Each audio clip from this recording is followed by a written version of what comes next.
चकलू मांडावती धीण आढ़ी देवल जिनड़ी कुंखे जलमिया की न्याणी कर्नल 1444 सातम शुक्रवार आसोज माज उजाल पख आई लियो अवतार। जय माँ करनी। साथियों, ये करनी माता जी का भव्य मंदिर है जो राजस्थान के बीकानेर जिले के देशनोक में स्थित है। बहुत ही शानदार और भव्य मंदिर है। और करनी जी माता का जो अब चल रहे हैं नवरात्रा, तो उनके दर्शन करने हेतु यात्रीगण पैदल रवाना हो चुके हैं और दर्शन करने को माता जी के उतावले हो रहे हैं। तो यहाँ पे देखो मंदिर की कितनी भव्यता जानदार और शानदार बनी हुई है। लोग बाग यहाँ पे इकट्ठा हो रहे हैं। गांव के चारण जाति के जो हैं वो मंदिर की देखभाल करते हैं और पूजा वगैरह भी वो करते हैं। और ये चूहों वाला मंदिर जो है वो यही माता जी का मंदिर है, करनी माता जी का। यहाँ पे जो सफ़ेद चूहा है उसका दर्शन करने से शुभ माना जाता है और समझा जाता है कि माँ साक्षात दर्शन दिए हैं। तो बहुत से लोग बाग माता जी के जो सफ़ेद काबा के लिए बहुत उतावले रहते हैं और जब तक उनके दर्शन नहीं हो जाते तब तक वो मंदिर छोड़ के जाते भी नहीं हैं।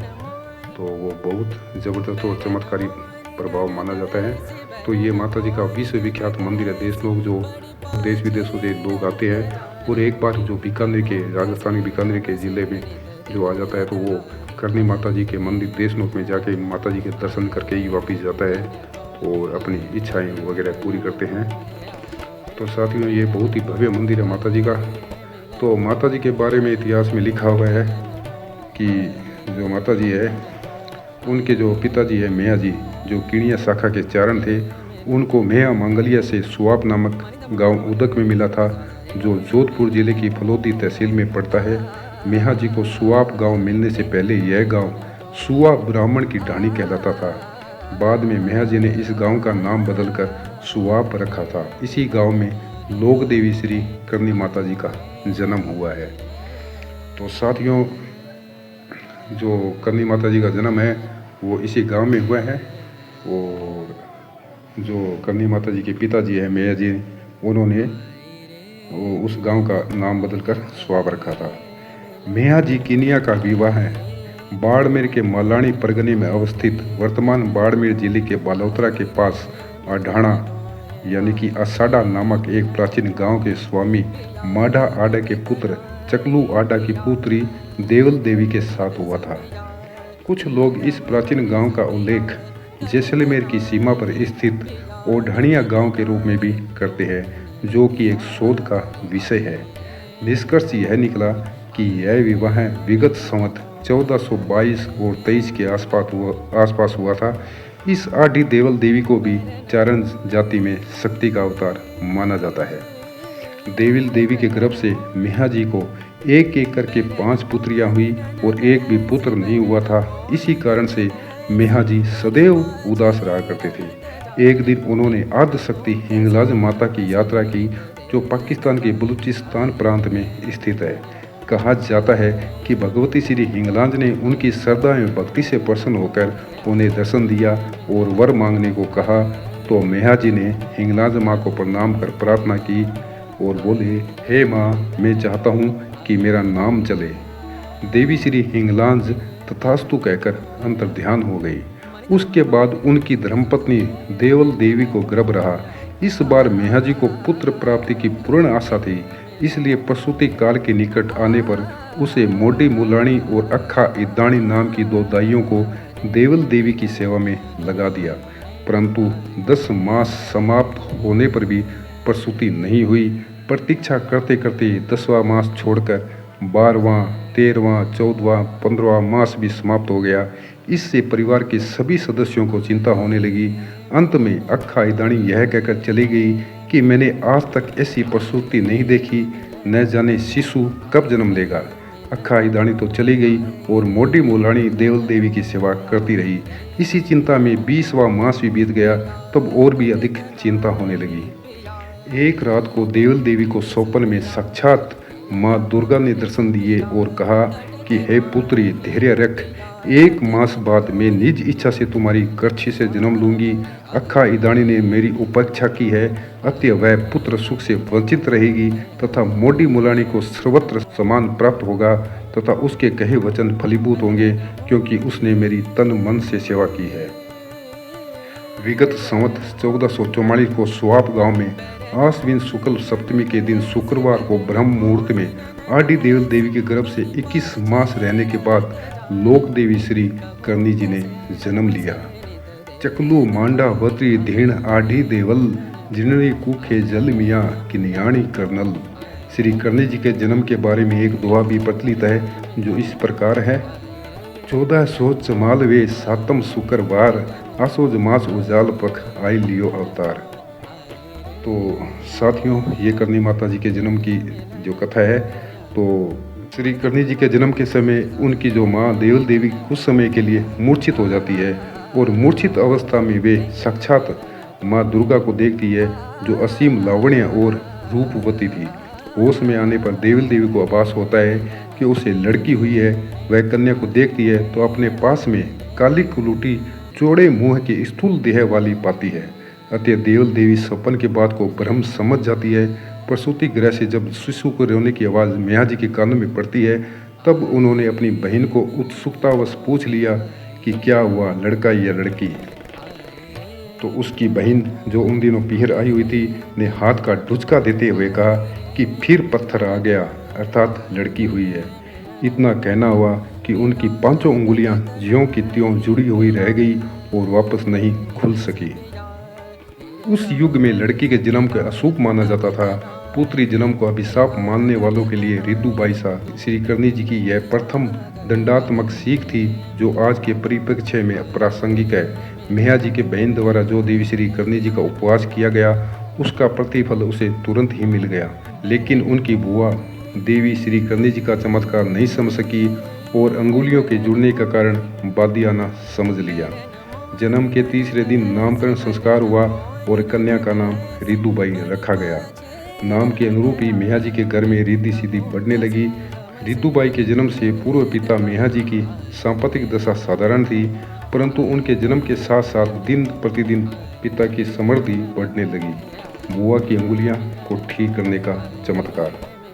तो साथियों, विगत संवत 1449-50 यानी कि 1392-93 ईस्वी की बात है। उन दिनों श्री करनी जी की बुआ पीहर आई हुई थी। बुआ जी अन्य 6 बहन की अपेक्षा रिद्धुबाई को बहुत प्यार करती थी। एक दिन वे रिद्धुबाई को स्नान करा रही थी। एक हाथ से बुआ उनको ठीक से नहीं स्नान करा पा रही थी।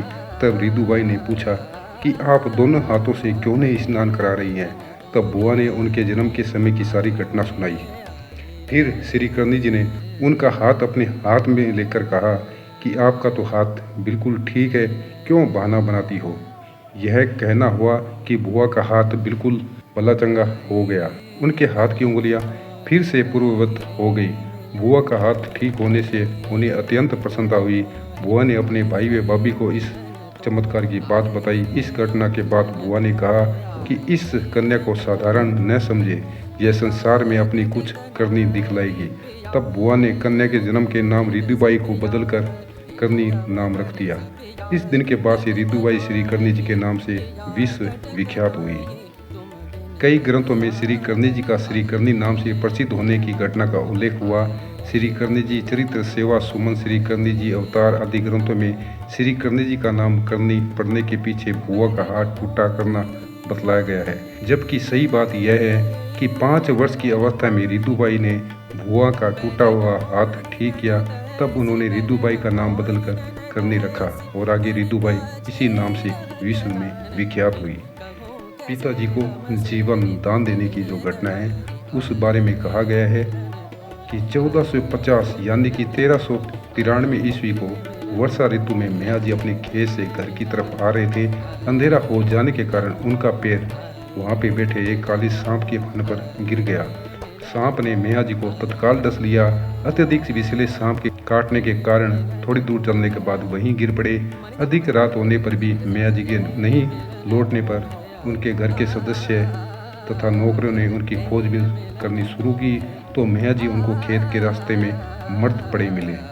उनको उठाकर घर लाया गया। रोशनी में देखने पर ज्ञात हुआ कि उनकी मृत्यु सांप के काटने से हुई है। सांप के काटने से मरे हुए व्यक्ति को तत्काल नहीं जलाते हैं। परिवार के सदस्यों का शोरगुल देखकर 6 वर्षीय बालिका श्री करणी जी की नींद खुल गई। श्री करणी जी ने अपने पिता के समक्ष बैठकर सांप के दस्त की जगह हाथ रख के कहा कि उठिए पिताजी और अपने काम में लगिए। इधर श्री करणी जी के हाथ का स्पर्श हुआ और मैया जी के शरीर का विष पल भर में उतर गया और वे तत्काल उठ खड़े हुए। इस चमत्कार के साथ सर्वसाधारण में यह चर्चा फैल गई कि श्री करणी जी साक्षात महाशक्ति जगदम्बा का अवतार है। सुआ ब्राह्मण को भी वरदान देने की जो घटना है वो इस तरह से है कि सुआब गांव मेहा जी किनिया को उदक में मिलने से पूर्व सुआ ब्राह्मण की डाणी कहलाता था। सुआ ब्राह्मण उस गांव का एक प्रतिष्ठित व्यक्ति था। वह श्री करणी जी का अनन्य भक्त था। उसने 3 विवाह किए परंतु वृद्धावस्था तक उसे संतान की प्राप्ति नहीं हुई। उसकी स्त्रियों को उनकी सरगोत्री महिलाओं ने ताना दिया कि अब तुम्हारा धन कितने दिन का है, क्योंकि तुम्हारे तो कोई संतान है नहीं, अतः तुम्हारा धन हमारे परिवार में ही आएगा। उन स्त्रियों ने श्री करणी जी के सामने हाजिर होकर रोते हुए यह घटना बतलाई। श्री करणी जी से उन स्त्रियों का दर्द सहा नहीं गया। तब उनको देवी ने पुत्र प्राप्ति का वरदान दिया, जिसके फलस्वरूप ठीक 10 महीने बाद सुआ के पुत्र हुआ, जिससे हर्षित होकर सुआ ने श्री करणी जी की खूब सेवा की। पिता को पुत्र प्राप्ति का वरदान भी देने की जो घटना है वो इस तरह से है कि मैया जी के देवल देवी के गर्भ से 5 कन्या श्री करणी से पूर्व हो चुकी थी। मैया जी किनिया की 6ठी संतान के रूप में श्री करणी जी का जन्म हुआ। श्री करणी जी के जन्म के 4 वर्ष बाद अर्थात विगत संवत 1448 यानी कि 1391 ईस्वी को देवल देवी के गर्भ से एक और कन्या हुई। इस तरह मैया जी की कुल 7 लड़कियां हो गई, जिनके नामकरण इस प्रकार है: लालबाई, फूलबाई, केसरबाई, गेंदाबाई, सिद्धिबाई, रिद्धूबाई तथा गुलाबबाई। ये 7 ही कन्याएं चारण जाति में शक्ति का अवतार मानी जाती है, जिनकी राजस्थान तथा उसके बाहर प्रदेशों में खूब मान्यता है। साथियों, श्री करणी जी के मुख्य मंदिर के सामने मुख्य द्वार के अंदर दाईं ओर कोने में एक ऊंचे छोटे से चबूतरे पर एक मूर्ति दशरथ मेघवाल की है। दशरथ की मूर्ति पर सफ़ेद ध्वजा लगी होती है। यह चबूतरा श्री करणी जी के गाय चराते शहीद हुए दशरथ मेघवाल की स्मृति में बना हुआ है। तो साथियों, इस तरह से मैंने जो थोड़ा बहुत जो इतिहास में वर्णित है उसका मैंने माता जी का वर्णन किया है। तो अगले एपिसोड में फिर मिलेंगे। जय माता दी, जय हिंद।